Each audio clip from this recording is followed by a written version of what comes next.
আমার প্রিয় মাধ্যমিকের ছাত্রছাত্রীদের জন্য আবার একটা নতুন ভিডিও নিয়ে আসলাম। এই ভিডিওটি অতি গুরুত্বপূর্ণ। কারণটা কি? কারণটা হচ্ছে তোমাদের যে এবিটিএ টেস্ট পেপার আছে, যে ডাব্লিউবিটিএ টেস্ট পেপার আছে, এবং রিসেন্ট তোমাদের স্কুল থেকে যে সরকারি টেস্ট পেপারটা দিয়েছে, ওই তিনটে টেস্ট পেপারকে এক জায়গায় করা হয়েছে এবং বাংলা বিষয়ে প্রতিটি পেজের প্রশ্নগুলোকে এক জায়গায় করা হয়েছে। তিনটে টেস্ট পেপারের প্রতিটি পেজের প্রশ্নগুলোকে এক জায়গায় করা হয়েছে এবং সেখান থেকে যে প্রশ্নগুলি প্রতিটি টেস্ট পেপারে বারংবার এসছে, বারংবার বিভিন্ন পেজে আছে, সেই প্রশ্নগুলো নিয়েই কিন্তু আজকের ভিডিও। স্বাভাবিকভাবে ওই তিনটে টেস্ট পেপারের যে প্রশ্নগুলো বারবার বিভিন্ন পেজে এসছে সেগুলো ইম্পর্টেন্ট। এটা খুব সিম্পল ব্যাপার, আর সেই প্রশ্নগুলো নিয়েই আজকের এই ভিডিওর মূল অংশ। তো চলো ভিডিওর মূল পর্বে বা মূল অংশে যাওয়া যাক। যাওয়ার আগে তোমাদের কাছে একটা অনুনয় আমার, যে এই চ্যানেলে যারা নতুন তারা অবশ্যই করে চ্যানেলটিকে সাবস্ক্রাইব করে দিও, আর যারা অলরেডি সাবস্ক্রাইব করে রেখেছো তাদেরকে ধন্যবাদ জানাই পাশে থাকার জন্য। তাদেরকে এটাও বলবো যে তোমরা অবশ্যই করে এই ভিডিওটি তোমরা তোমাদের বন্ধুদের সঙ্গে একটু শেয়ার করবে বেশি বেশি করে, যাতে করে আমি আরও বেশি বেশি ভিডিও বানানোর উৎসাহ পাই। এই প্রসঙ্গে আর একটা কথা না বললে নয়, যে প্রশ্নগুলো 8বার 9বার 10বার পর্যন্ত এসছে সেই প্রশ্নগুলোকে আমি প্রথমেই সিলেক্ট করেছি। প্রশ্নগুলো দেব, দিয়ে আমি সঙ্গে কোন চ্যাপ্টার থেকে প্রশ্নগুলো এসছে সেই চ্যাপ্টারের নামটাও বলে দেবো তোমাদের সুবিধার্থে। তো চলো শুরু করা যাক। দেখো, প্রথম প্রশ্ন, হরিদার জীবনে সত্যি একটা নাটকীয় বৈচিত্র্য আছে। হরিদার জীবনে নাটকীয় বৈচিত্র্যের যে পরিচয় পাওয়া যায় তার সংক্ষেপে লেখো। এটা আবার ঘুরিয়ে আসতে পারে, ঘুরিয়ে এসছে বিভিন্ন টেস্ট পেপারে বিভিন্ন পেজে, যে বহুরূপী হরিদার কর্মকাণ্ডের মাধ্যমে যেভাবে নাটকীয় বৈচিত্র্য ধরা পড়েছে তার বিবরণ দাও। তারপরে চিরচিহ্ন দিয়ে গেল তোমার অপমানিত ইতিহাসে। কারা কিভাবে কিসের চিরচিহ্ন দিয়ে গেল। এখানে আবার এটাও আসতে পারে যে তোমরা বলতে কার কথা বলা হয়েছে, তার অপমানিত ইতিহাসের সংক্ষিপ্ত বিবরণ দাও। দেখো, এই হরিদার জীবনে সত্যি একটা নাটকীয় বৈচিত্র্য আছে, এটি বহুরূপী থেকে নেওয়া হয়েছে। তারপরে চিরচিহ্ন দিয়ে গেল তোমার অপমানিত ইতিহাসে, এটা আফ্রিকা থেকে নেওয়া হয়েছে। এই দুটো প্রশ্ন এই তিনটে টেস্ট পেপারের বহু জায়গায় আছে, বহু পেজে আছে, পারলে তোমরা একবার দেখে নিও। তারপরে দেখো, বাংলা ভাষায় বিজ্ঞান চর্চায় এখনও নানা রকম বাধা আছে, বাধাগুলি সম্পর্কে আলোকপাত করো। এই প্রশ্নটা আবার ঘুরিয়ে আসতে পারে যে বাংলা ভাষায় বিজ্ঞান রচনায় প্রাবন্ধিক বাংলা ভাষায় বিজ্ঞান চর্চার ক্ষেত্রে যেসব অসুবিধার কথা বলেছেন তা আলোচনা করো, বা এই বাধা দূর করতে লেখক কী কী পরামর্শ দিয়েছেন তা আলোচনা করো। এটা বাংলা ভাষায় বিজ্ঞান থেকে নেওয়া হয়েছে। তারপরে দেখো, টেস্ট পেপারের বহু পেজে আছে যে পঞ্চকন্যা পাইলা চেতন। পঞ্চকন্যা বলতে কাদের বোঝানো হয়েছে, কিভাবে তারা চেতনা ফিরে পেয়েছিল তা আলোচনা করো। আবার এটা আসতে পারে যে পঞ্চকন্যা কারা, তাদের অচৈতন্যের কারণ কি, কিভাবে তারা চেতনা ফিরে পেয়েছিল। এটা সিন্ধু তীরে থেকে নেওয়া হয়েছে। তারপরে দেখো, ও আমাকে শিখিয়েছে খাঁটি জিনিস কাকে বলে। কথাটি কে বলেছে, খাঁটি জিনিসটি কে কিভাবে শিখিয়েছে। আবার এই প্রশ্নটা ঘুরিয়ে আসতে পারে যে বক্তার কাছে খাঁটি জিনিসটি কী ছিল, তার প্রভাবে বক্তার মানসিক অবস্থার কী বদল ঘটেছিল। এটা অদল বদল থেকে নেওয়া হয়েছে। তারপরে দেখো, সিরাজউদ্দৌলা নাট্যাংশ অবলম্বনে সিরাজের চরিত্রের বৈশিষ্ট্য আলোচনা করো। এটা সিরাজউদ্দৌলা থেকে নেওয়া হয়েছে।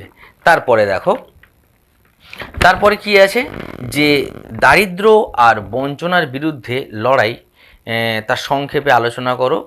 মানে কোনি থেকে দারিদ্র ও বঞ্চনার বিরুদ্ধে কোনির যে সংগ্রাম, সেই সংগ্রামের পরিচয় দাও।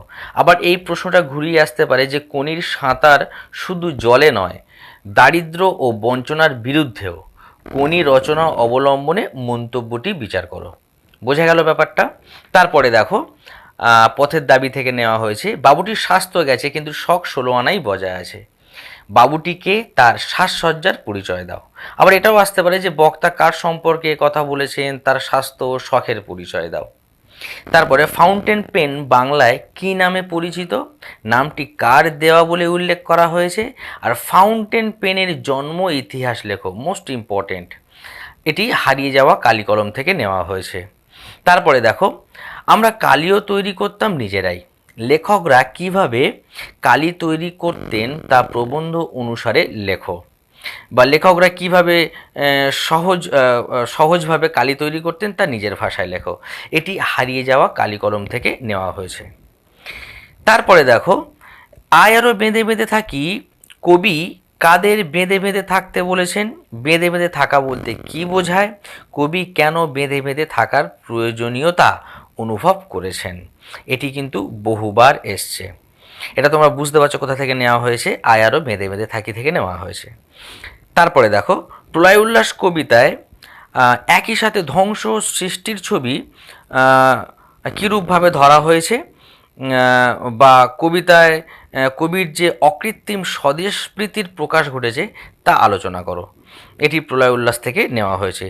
এই প্রশ্নটা কিন্তু প্রায় 6 জায়গায় দেখেছি, 3টে টেস্ট পেপার মিলিয়ে। তারপরে দেখো, হায় বিধি বাম মম প্রতি, কখন বক্তা একথা বলেছেন? বক্তার একথা বলার কারণ কি? এটি অভিষেক থেকে নেওয়া হয়েছে। তারপরে দেখো, তোর আসল লজ্জা জলে, আসল গর্বও জলে, কোন প্রসঙ্গে কে এই মন্তব্যটি করেছেন? এই মন্তব্যটির তাৎপর্য বিশ্লেষণ করো। কোনি থেকে নেওয়া হয়েছে। তারপরে, সেই মেয়েটির মৃত্যু হলো না, মেয়েটির বিবরণ দাও। মেয়েটির মৃত্যু হতে পারত কেন? আর তার মৃত্যু না হওয়ার মধ্য দিয়ে কবি কি বোঝাতে চেয়েছেন? অসুখী একজন থেকে নেওয়া হয়েছে। আমি আবার বলছি, এই প্রশ্নগুলো কিন্তু ওই 3টে টেস্ট পেপারের বহু জায়গায় আছে, তোমরা পারলে একবার দেখে নিও।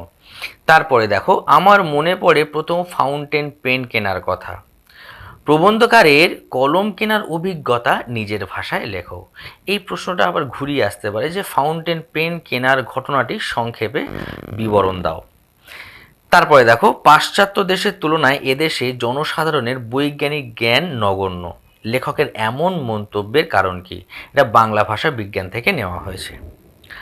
তারপরে, এইবার হয়তো যুদ্ধ শেষ, কোন যুদ্ধের কথা বলা হয়েছে? বক্তা এই যুদ্ধের শেষ যুদ্ধ বলেছেন কেন? এটি সিরাজউদ্দৌলা থেকে নেওয়া হয়েছে। তোমাদের কাছে আমি লজ্জিত, কাদের কাছে কে কেন এই লজ্জা প্রকাশ করেছেন? বক্তা কাদের কাছে কেন লজ্জিত? এটি সিরাজউদ্দৌলা থেকে নেওয়া হয়েছে। তারপরে দেখো, কিন্তু অভদ্রতার অযোগ্য তোমরা, কাকে উদ্দেশ্য করে কথাটি বলা হয়েছে? এ কথা বলার কারণ কি? আর তাদের অভদ্রতার কোন বিষয়টি বক্তার নজরে এসেছিল তা বুঝিয়ে দাও। এটিও সিরাজউদ্দৌলা থেকে নেওয়া হয়েছে। তারপরে, আসছে নবীন, জীবনহারা অসুন্দরে করতে ছেদন, উক্তিটির তাৎপর্য ব্যাখ্যা করো। এটি প্রলয় উল্লাস থেকে নেওয়া হয়েছে। তারপরে দেখো, বাংলা শুধু হিন্দুর নয়, বাংলা শুধু মুসলমানের নয়, মিলিত হিন্দু মুসলমানের মাতৃভূমি গুলবাগ এই বাংলা, কাদের উদ্দেশ্য করে কথা বলা হয়েছে? এই বক্তব্যের মধ্য দিয়ে বক্তার কী চারিত্রিক বৈশিষ্ট্য প্রতিফলিত হয়েছে তা আলোচনা করো।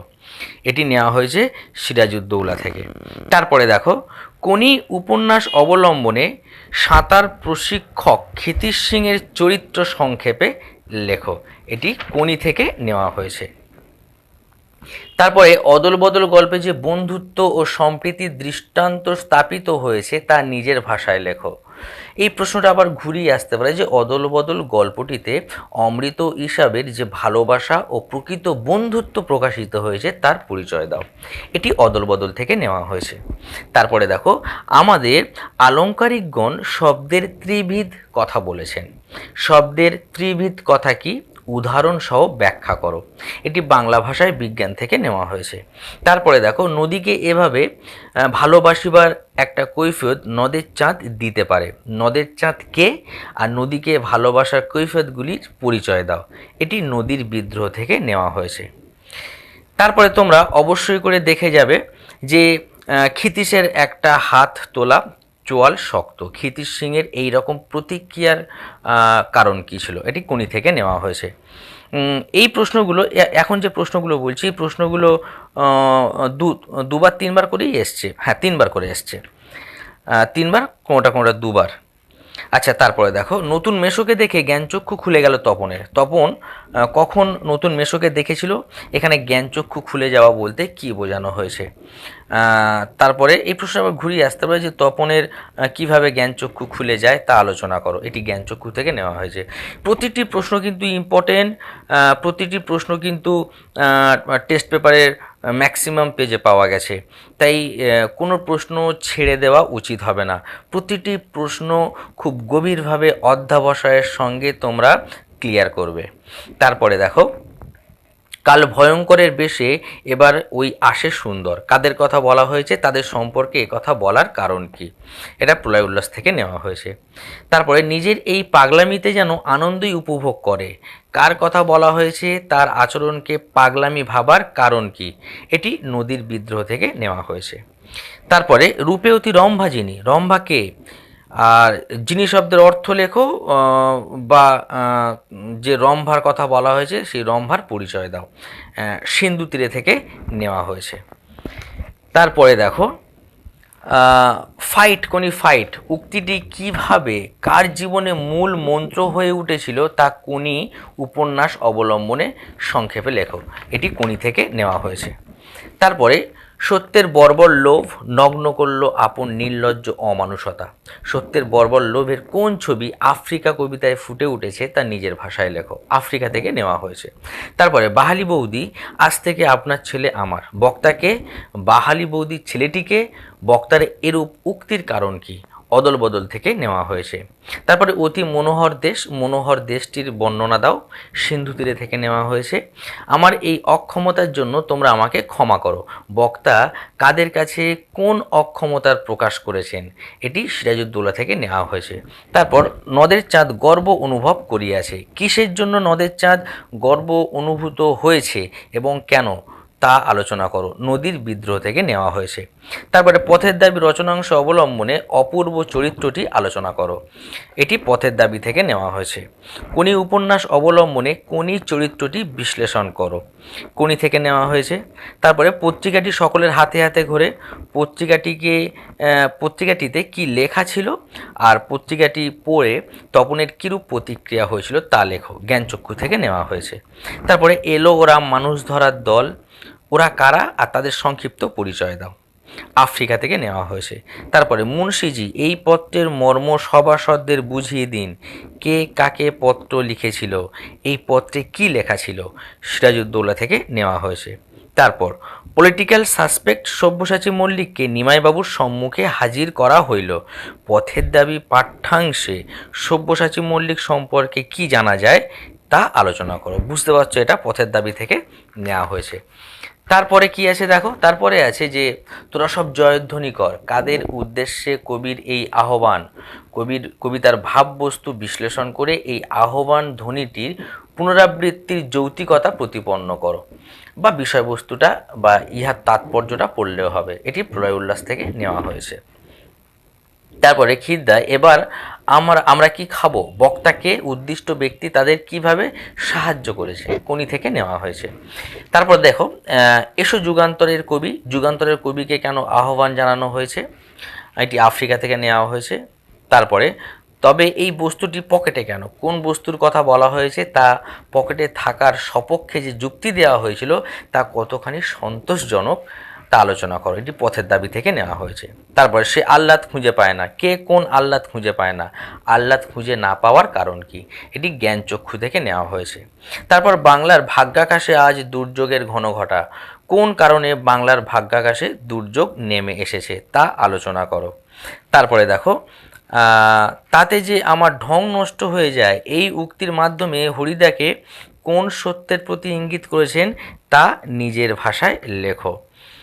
তারপরে দেখো, অস্ত্রের বিরুদ্ধে গান কবিতাটিতে কবির যে যুদ্ধবিরোধী মনোভাব ফুটে উঠেছে বা প্রকাশ পেয়েছে তা নিজের ভাষায় আলোচনা করো।